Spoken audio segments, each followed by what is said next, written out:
Hadassah,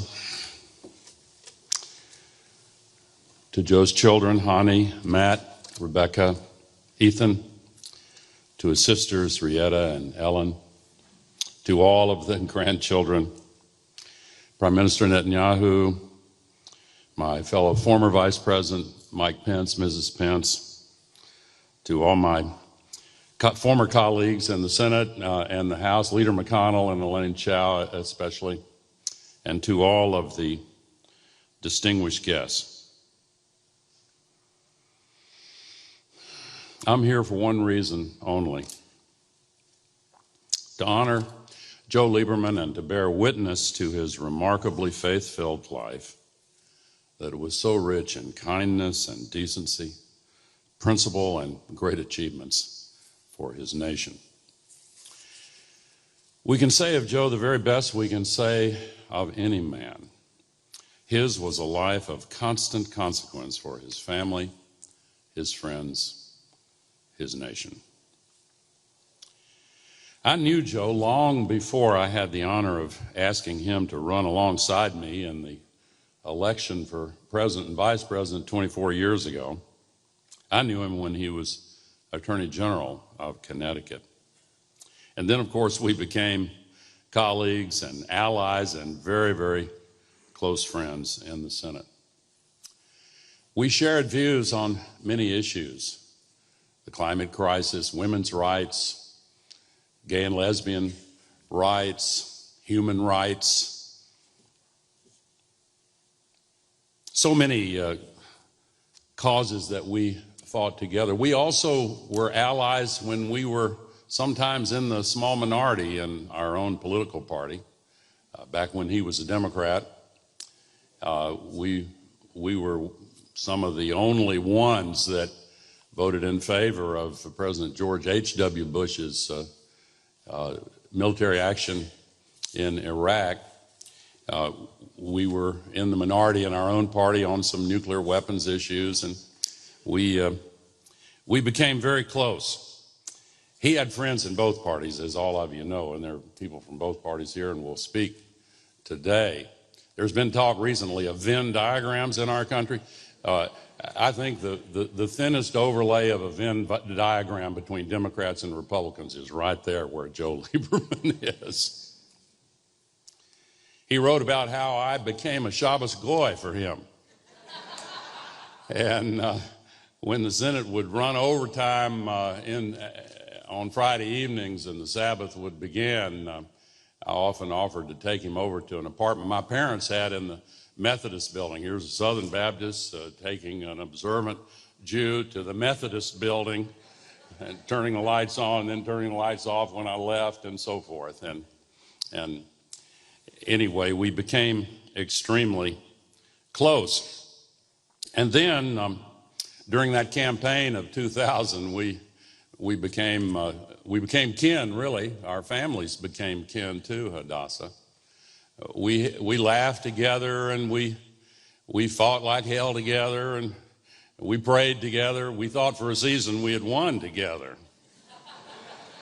And I learned a lot from Joe, including a few words of Yiddish, and I was already familiar with the word mensch, but I did not know its full meaning until I got to be a good friend of Joe Lieberman. And if you want to know its full and true meaning, you can skip the dictionary and just look at the way Joe Lieberman lived his life.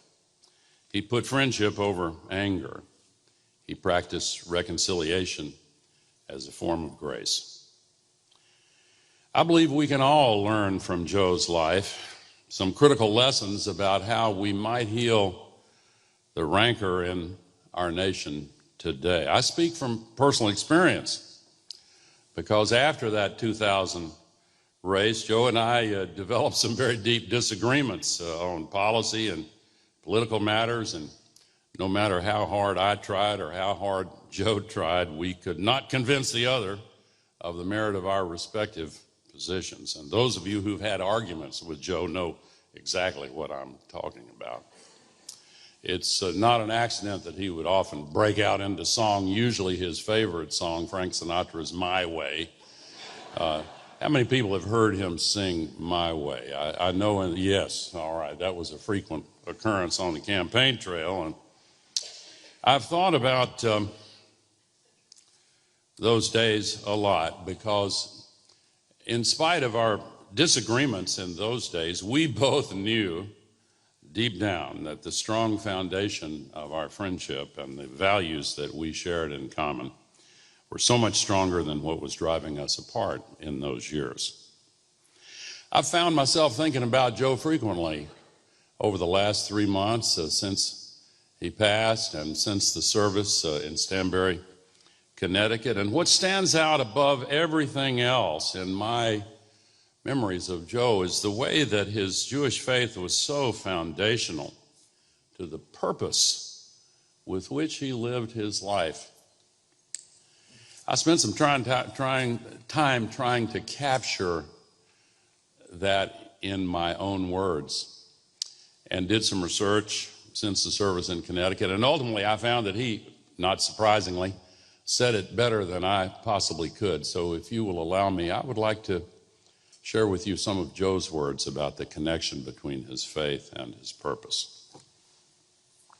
He wrote, "I was raised in a religiously observant family, which gave me the clear answers of faith to life's most difficult questions. My parents and my rabbi, Joseph Ehrenkrantz, taught me that our lives were a gift from God, the Creator, and with it came a covenantal obligation to serve God with gladness by living as best we could, according to the law and values that God gave Moses on Mount Sinai." He continued, "The summary of our aspirations was in the Hebrew phrase Tikkun Olam, which is translated to improve the world or to repair the world, or more boldly, to complete the creation which God began. In any translation, this concept of Tikkun Olam presumes the inherent but unfulfilled goodness of people and requires action for the benefit of the community."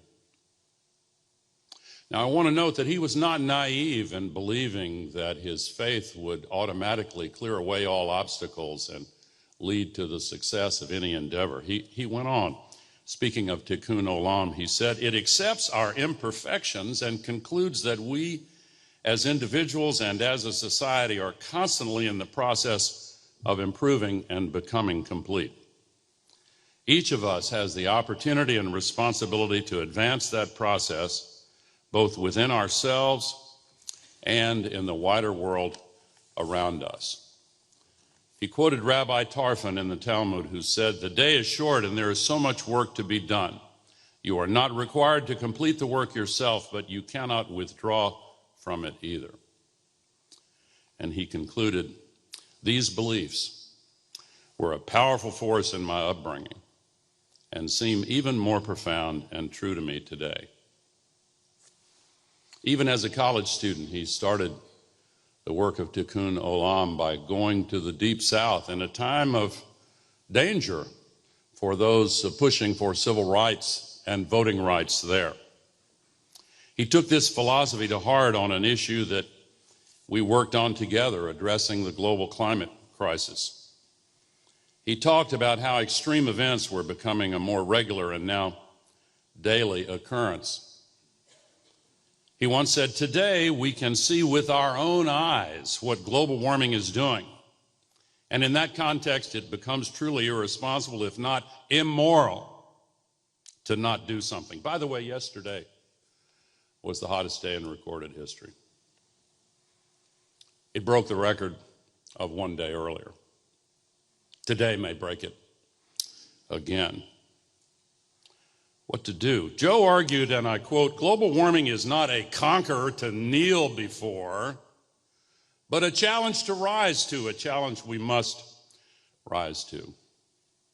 And he was brimming with ideas on how we could solve this challenge. First and foremost, by putting a value on improving the world, on putting a value for the fate of future generations over politics.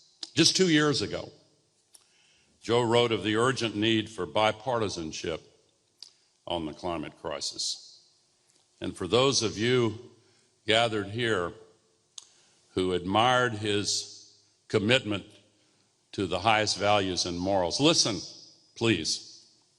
He said, "There is much more that our government will need to do to avoid future climate-caused disasters, and it will be done best if members of both parties are working together to find solutions."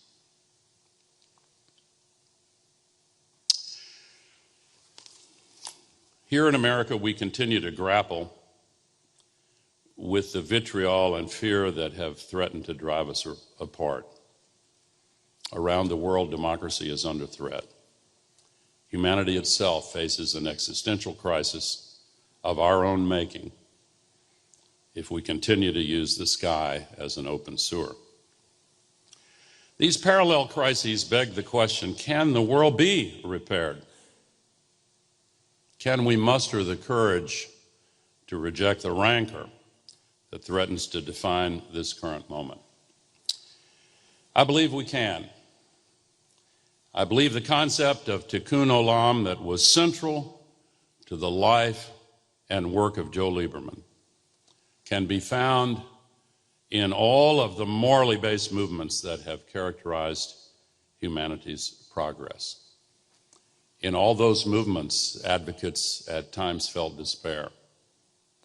But when the underbrush was cleared away and the central issue was defined as a choice between right and wrong, then at a very deep level, the outcome became foreordained. Repairing the world is our moral imperative. Joe Lieberman lived his life fully with a deep awareness and appreciation of that moral imperative and the responsibilities it required of him. So today, to remember him is to refresh not only our hope, but our dedication to Tikkun Olam. May God bless the Lieberman family.